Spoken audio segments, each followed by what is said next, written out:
ज्ञान गंगा विद्यालय हिंदी माध्यम, कक्षा 12, विषय एसपी, जिसमें हम छठा चैप्टर कंपनी की सभाएं का दूसरा भाग पढ़ेंगे। चेयरमैन यानी सभापति, इसका अर्थ क्या होता है? कंपनी सभा की कार्यवाही चलाने के लिए सदस्यों द्वारा जिस व्यक्ति की पसंदगी की जाती है वह व्यक्ति चेयरमैन के रूप में पहचाना जाता है। सभा की कार्यवाही योग्य रूप से चलाने के लिए सभा का संचालन करने के लिए कंपनी के सदस्यों द्वारा जिस व्यक्ति की नियुक्ति की जाती है उसको चेयरमैन या सभापति कहते हैं। यानी कि कंपनी के जो भी सभा का कार्यवाही है उसको चलाने के लिए, जिस सभा का संचालन करने के लिए जिसको हम नियुक्त करते हैं वो चेयरमैन या सभापति के रूप में जाना जाता है। चेयरमैन की पसंदगी, सभा की कार्यवाही और कामकाज व्यवस्थित रूप से शांत वातावरण में चलाने के लिए कंपनी सभा के बड़े के रूप में जिस व्यक्ति को मनोनीत करे उसे सभा का चेयरमैन या सभापति कहते हैं। यदि सभा में किसी चेयरमैन की पसंदगी न की गई हो तो वह सभा कायदेसर नहीं मानी जाती है। सामान्यतः संचालकों का प्रमुख सभापति के रूप में कार्य करता है। चेयरमैन समग्र सभा का संचालन संभालता है।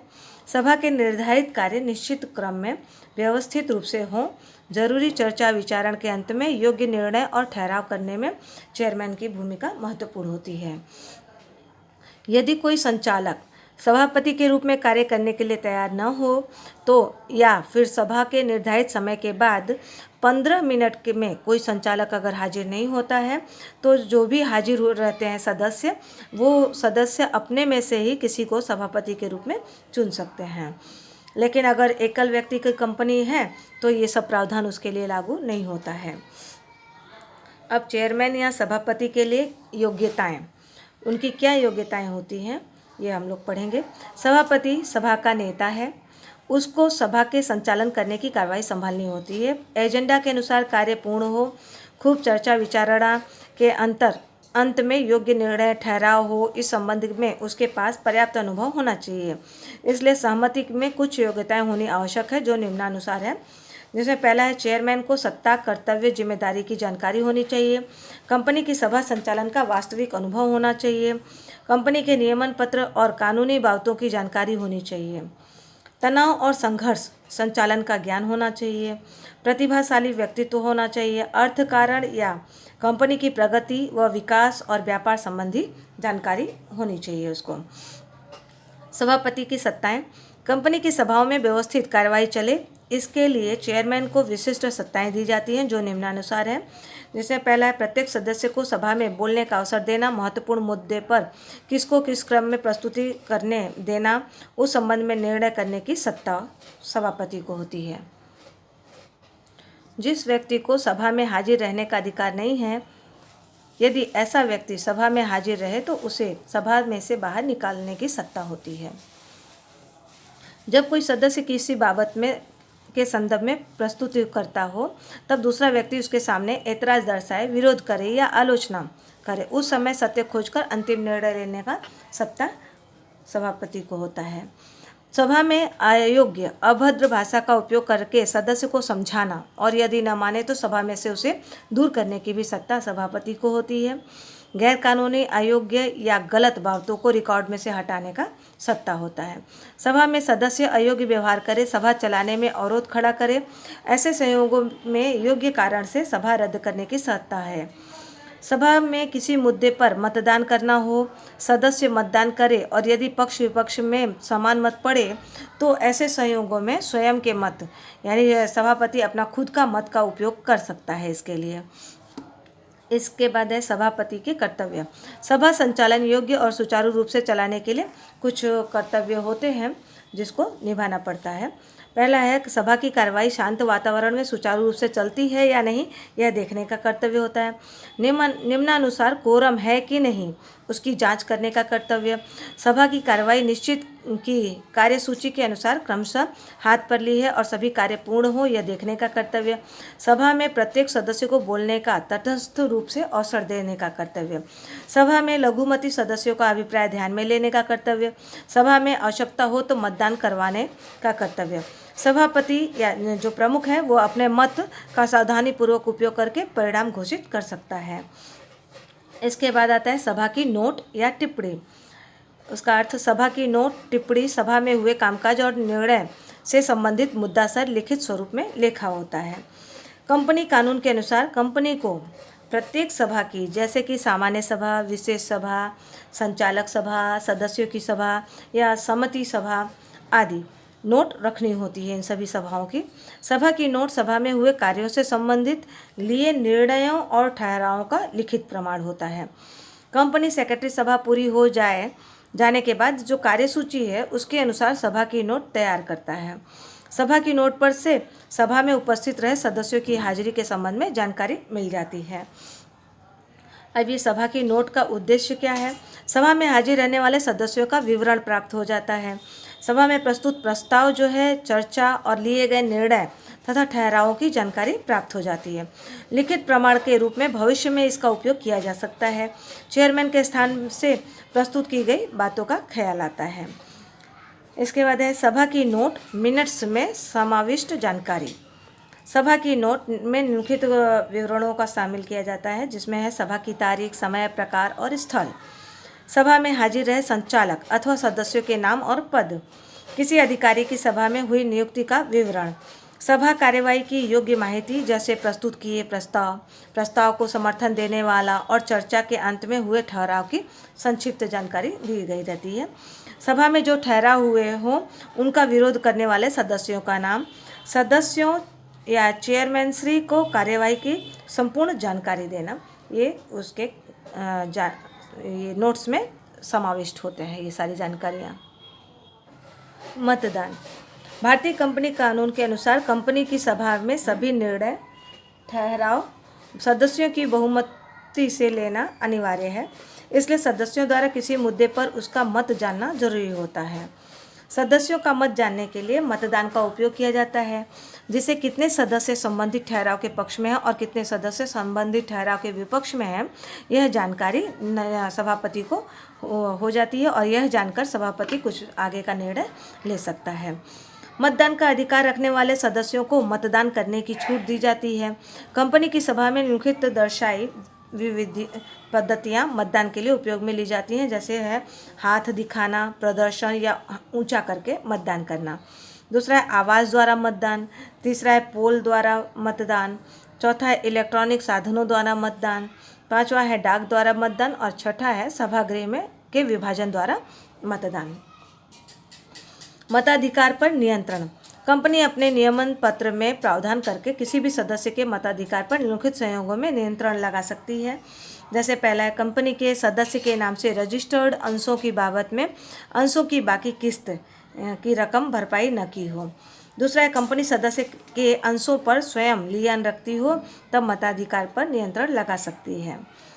प्रतिनिधि प्रतिपत्र अर्थात कंपनी की प्रत्येक सभा में सभी अंशधारी हाजिर नहीं रह सकते, इसलिए वे सभा में अपनी ओर से दूसरे व्यक्ति को हाजिर रहने के लिए और मत देने का लिखित अधिकार देते हैं। ऐसा जो व्यक्ति होता है उसे प्रतिनिधि या प्रतिपत्री या मुखतार या प्रॉक्सी कहा जाता है। प्रॉक्सी के रूप में जो व्यक्ति मनोनीत होता है वह कंपनी का सदस्य होना जरूरी नहीं है। प्रॉक्सी की सभा में बोलने का हक नहीं है, परंतु पोल द्वारा मतदान में भाग ले सकता है। इसका उद्देश्य क्या है? कंपनी का कोई सदस्य यदि कंपनी द्वारा बुलाई गई सभा में हाजिर नहीं रह सकता हो तब वह अपने स्थान पर दूसरे व्यक्ति को हाजिर रख सकता है और मतदान होने पर मत भी दे सकता है। कंपनी कानून के महत्वपूर्ण प्रावधान। कंपनी की सभा में हाजिर रहने का हक रखने वाला कोई भी सदस्य प्रॉक्सी के रूप में अन्य व्यक्ति की नियुक्ति कर सकता है। प्रॉक्सी को सभा में बोलने का हक प्राप्त नहीं होता, परंतु पोल द्वारा मतदान कर सकता है। जिस व्यक्ति की नियुक्ति हुई हो वह अधिक से अधिक 50 सदस्यों की ओर से कार्य कर सकता हो। सदस्य की सभा के 48 घंटे पहले प्रॉक्सी की नियुक्ति का फॉर्म जरूरी दस्तावेजों के साथ प्रस्तुत करना पड़ता है। अवयस्क को प्रॉक्सी के रूप में नियुक्त नहीं किया जा सकता है। एकल व्यक्ति की कंपनी में ऐसा प्रावधान लागू नहीं पड़ता है। प्रॉक्सी के संबंध में सेक्रेटरी के कर्तव्य। प्रॉक्सी की नियुक्ति संबंधी फॉर्म एकत्रित करना और जांच करना। फॉर्म में फॉर्म प्राप्ति की तारीख, समय, स्थल, स्टैम्प, सही और सदस्य की कायदेसर मान्यता की जांच करना पड़ता है। प्रॉक्सी की नियुक्ति की सूची तैयार करना, जिसमें सदस्य का नाम, प्रॉक्सी का नाम, अंशों की संख्या, मतों की संख्या आदि का नोट रखा जाता है। प्रॉक्सी नियुक्ति में के फॉर्म समय सर न मिले तो उन्हें रद्द करना पड़ता है। प्रॉक्सी अपना हक योग्य कायदेसर रीति से नियमन पत्र के प्रावधानों के अनुसार प्राप्त करे, यह देखने का कर्तव्य है। प्रस्ताव और ठहराव। कंपनी की सभा में जो बाबत सदस्यों के समक्ष चर्चा विचार करने के लिए पेश किया जाए उसे प्रस्ताव के रूप में माना जाता है, पहचाना जाता है। जब सभा में सदस्यों के बीच कोई मुद्दा या प्रस्ताव चर्चा विचारण के लिए रखा जाता है तब उस पर सभा में हाजिर रहे सदस्य अपने मंतव्य या अभिप्राय देने के बाद उस पर चर्चा करते हैं। अंत में सभा प्रस्ताव को मूल स्वरूप में अपना अथवा संशोधन या काट छाट के साथ बहुमत में पारित करें तब उसे ठहराव के रूप में पहचाना जाता है। इस प्रकार सदस्य प्रस्ताव मंजूर करे तब बाद में ठहराव बनता है। इस प्रकार सभा में एक सदस्य प्रस्ताव प्रस्तुत करता है और दूसरा सदस्य जो है उसका समर्थन देता है। कंपनी सभा की नोटिस में विविध प्रस्ताव प्रस्तुत कर सकती है, जैसे सभापति की ओर से चर्चा विचारण के लिए जो प्रस्ताव प्रस्तुत हो उसके लिए पहले से नोटिस की आवश्यकता नहीं होती है। प्रस्ताव में संशोधन। कंपनी की सभा में जो प्रस्ताव प्रस्तुत किए जाएं उसमें परिवर्तन या संशोधन किया जाता है, जिसमें कोई शब्द जोड़ा जाए या कोई शब्द या वाक्य निकाल दिया जाए, वाक्य या शब्द का क्रम बदला जाए, कोई शब्द फिर से लिखा जाए या शब्द समूह का स्थान बदला जाए। इस तरीके का संशोधन किया जा सकता है। यह कार्य सभा की कार्यवाही के दौरान होता है। यह एक बार हुए संशोधन को सभा की सहमति के बिना फिर बदला नहीं जाता है। यहाँ पर विशेष महत्वपूर्ण बात यह है कि प्रस्ताव में संशोधन जो है वो मूल प्रस्ताव के साथ सुसंगत होना चाहिए। मूल प्रस्ताव को बदल दे या उसके विपरीत की प्रस्तुति को वैसा नहीं होना चाहिए। ठहराव के प्रकार। सामान्य ठहराव अर्थ कंपनी की सभा में साधारण बहुमत से जो प्रस्ताव पारित किया जाता है उसे सामान्य ठहराव कहते हैं। सामान्य ठहराव अर्थात कंपनी कानून के अनुसार नोटिस दी गई हो, हाथ प्रदर्शन, आवाज़ द्वारा या इलेक्ट्रॉनिक यंत्र द्वारा मतदान कर पास किया गया हो। यदि जरूरत हो तो सभा के अध्यक्ष का निर्णायक मत का समावेश किया गया हो। सदस्य मतदान कर अथवा प्रॉक्सी द्वारा अथवा डाक द्वारा मत देकर सामान्य ठहराव पारित होता हो। संबंधित ठहराव के पक्ष में बड़े मतों की संख्या 51% या उससे अधिक होनी चाहिए। इस रीति से पारित हुए ठहराव को सामान्य ठहराव के रूप में पहचाना जाता है। सामान्य ठहराव को रजिस्ट्रार के पास पंजीयन कराना अनिवार्य नहीं होता है। उद्देश्य।